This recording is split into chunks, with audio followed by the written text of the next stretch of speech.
E aí pessoal do Explica Enem, aqui é o professor Marques e hoje eu vou resolver uns exercícios sobre magnetismo. Vamos lá, o primeiro exercício é o exercício mais difícil de magnetismo que eu consegui achar na prova do Enem até agora. Eu acho que se for para dificultar, esse vai ser o mais difícil que ele pode vir a cobrar, então vamos com calma e resolver esse exercício aqui tranquilo. O espectrômetro de massa de tempo de voo é um dispositivo utilizado para medir a massa de íons. Nele, um íon de carga elétrica Q é lançado em uma região de campo magnético constante B, descrevendo uma trajetória helicoidal conforme a figura. Essa trajetória é formada pela composição de um movimento circular uniforme no plano YZ e uma translação ao longo do eixo X.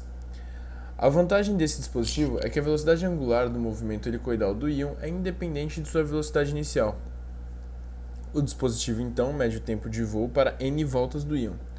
Logo, com base nos valores Q, B, N e T, pode-se determinar a massa do íon. A massa do íon medida por esse dispositivo será... Vamos lá, vamos ver como é que a gente faz isso. Primeiro, a gente vai ter que rever aquela formulazinha lá da força elétrica, da força magnética. Que é, força magnética é carga vezes a velocidade vezes o campo magnético vezes o seno de θ. E isso é igual a nossa força centrípeta, né? Então, já jogando tudo aqui de um lado, tudo pro outro, né? A gente corta esse quadrado com esse V aqui, isola o M, né? E a gente vai ter que M é igual a QBR sobre V. Só que tem um problema, a gente não tem V e a gente não tem R, né? Então a gente vai ter que caçar isso. Que outra relação a gente tem? A gente tem que, para cada volta que ele dá, né? O V aqui é a nossa velocidade tangencial. V. Ele está aqui, a partículazinha. Né? Tá perpendicular. Essa vai ser a nossa velocidade. Essa vai ser a nossa velocidade. Para cada volta que ele dá, isso daqui é velocidade vezes tempo de uma volta, né? Então, se eu quiser fazer a quantidade de voltas que ele deu, isso daqui é 2πr. 2πr é o perímetro, né, dessa circunferência, vezes n, é igual a velocidade, né? Nossa fórmula do sorvetão, normal. Velocidade vezes tempo é a distância. A nossa distância vai ser 2πr, que é o tamanho de uma circunferência, vezes n. Tranquilo, né? Igual a vt. Eu não tenho r, não tenho v. Mas se eu conseguir achar a relação de r e v, eu consigo substituir nessa formulazinha aqui. Como a gente já tem aqui, ó, nessa relaçãozinha aqui, a gente consegue r sobre v, a gente tem que isso daqui é t sobre 2πn. Substituindo r sobre v como t sobre 2πn, a gente tem que a nossa massa é QBT sobre 2πn.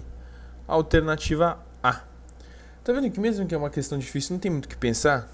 Magnetismo é uma matéria tão difícil, né? É uma coisa que quem for fazer engenharia, quem for fazer física, vai ver isso bem a fundo. É uma matéria muito difícil, né? Então o Enem com certeza vai pegar mais leve, né? Uma matéria que, assim, não precisa pensar muito, ter ideias mirabolantes, né? Se a gente fizer o básico bem feito, a gente consegue muito bem safar todas essas questões do Enem, né? Bem tranquilas. Vamos lá. A magnetohipertermia, esse nome aí que vocês leram, é um procedimento terapêutico que se baseia na elevação da temperatura das células de uma região específica do corpo que estejam afetadas por um tumor. Nesse tipo de tratamento, nanopartículas magnéticas são fagocitadas pelas células tumorais e um campo magnético alternado externo é utilizado para promover a agitação das nanopartículas e consequente aquecimento da célula. A elevação da temperatura descrita ocorre por quê? Vamos lá. O que acontece, né? A gente tem nanopartículas magnéticas e a gente tem um campo magnético alternado. O que isso vai acontecer? Campo magnético alternado me lembra a lei de Lenz, né? Ele está mudando e alterando as linhas de campo que vão passar nessas nanopartículas. Então, o que ela vai querer fazer? As nanopartículas vão sempre se movimentar, né? Ou há movimento dessas nanopartículas de que elas vão tentar amenizar o campo. Mas nisso que eu tenho que pensar. Eu tenho que pensar só que elas vão se mexer, né? De alguma forma, esse campo magnético alternado ele vai fazer com que as minhas nanopartículas se mexam. Então, vamos ver o que acontece. O campo magnético gerado pela oscilação das nanopartículas é absorvido pelo tumor. Absurdo, né?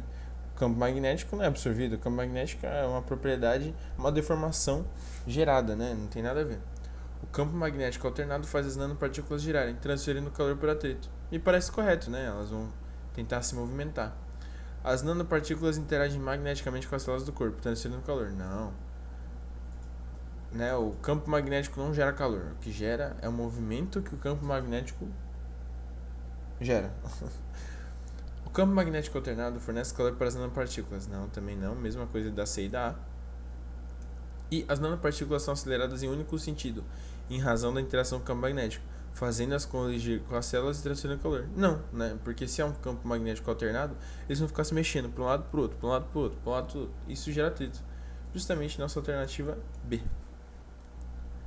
Vamos para a próxima questão. O pequeno ímã é colocado nas proximidades de uma barra de ferro. Sobre a situação descrita, assinale a alternativa correta. A. O ímã atrai a barra de ferro com a mesma intensidade que a barra de ferro atrai o ímã. Isso daqui é verdade, né? Isso daqui é a terceira lei de Newton, né? Para toda ação tem uma reação. Se uma atrai a outra com uma força F, a outra tem que atrair a uma com uma força também de F, só que com direção contrária, né? Só vamos ler os restos das alternativas para a gente ter certeza, né? A força que o ímã exerce sobre a barra de ferro é maior que a força que o ferro exerce sobre o ímã. Não. O ímã atrai a barra de ferro.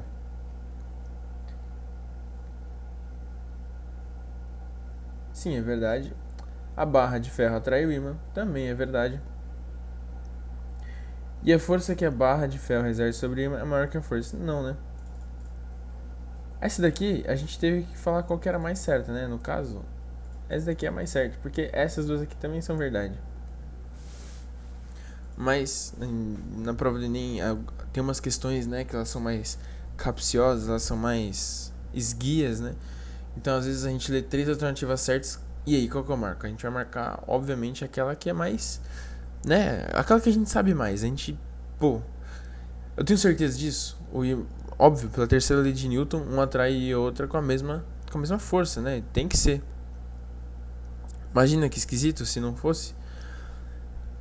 E é isso, essa questão aqui era mais pra gente ver que como às vezes uma questão pode ter alternativas mais certas do que as outras. Vamos lá. Sobre as propriedades do campo magnético, auxiliar a alternativa falsa. As linhas de indução magnética emergem do polo norte magnético e adentram o polo sul magnético. Isso aqui é verdade, então vamos riscar. As linhas de indução magnética são sempre abertas. Opa, essa daqui me parece errada, vamos continuar. As concentrações de linhas de indução magnética estão relacionadas com a intensidade do campo magnético da região. É verdade. Quanto maior a intensidade, maior a concentração das linhas de indução magnética. Não é possível separar em nenhuma ocasião os polos norte e polo sul magnético. Isso daqui também é verdade. Logo me sobra a alternativa B. Agora, por que isso daqui está errado? Isso daqui é justamente a alternativa D, né? É o que a alternativa D me fala. Se não tem um monopolo magnético, se eu não tenho como separar o polo norte do polo sul, como é que eu vou ter uma linha fechada, uma linha aberta, né? Que nem a gente tinha no campo elétrico. Que a gente tinha lá uma carguinha e tinha seta apontando para o infinito e elas não iam para nenhum lugar. Ou setas que vinham do infinito e não apontavam para nenhum lugar também. Aqui no magnetismo a gente sempre vai ter as linhas de indução magnética fechadas. Isso daqui eu preciso que vocês tenham isso na cabeça. Não existe polo magnético, monopolo magnético e as linhas de indução sempre são fechadas, sempre, sempre, sempre. Não existe caso conhecido pela ciência em que as linhas de indução magnética são abertas.